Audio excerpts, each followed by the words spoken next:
Nói cái gì đấy? Con nói chuyện với ai đấy?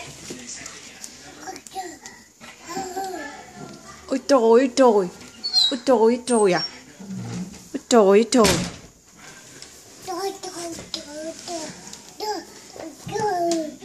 Ôi trời ơi trời.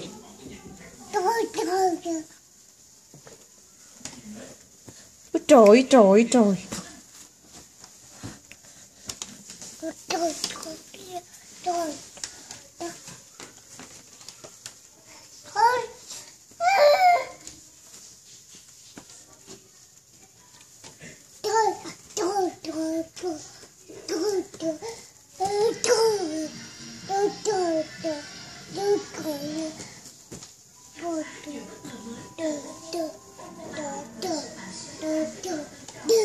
Kẹp tay bây giờ.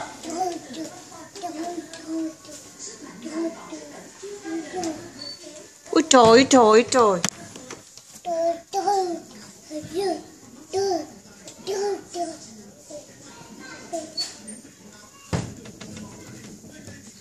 Cái gì đấy?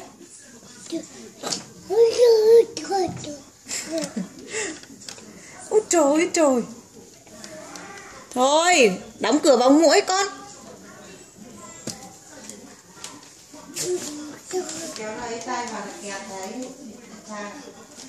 Nó cứ mở cửa sổ ra bà này.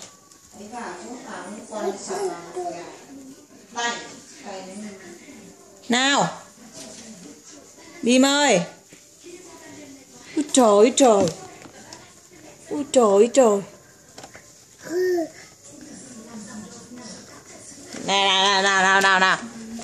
Len lỏi vào trong đấy nhá. Đi ra ngoài kia.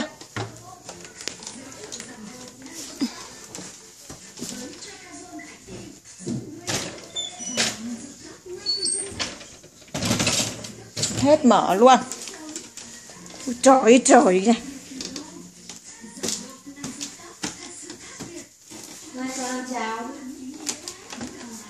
Vâng. Ôi trời ơi trời. Bim ơi. Bim à. Ôi trời ơi trời. Chán rồi à?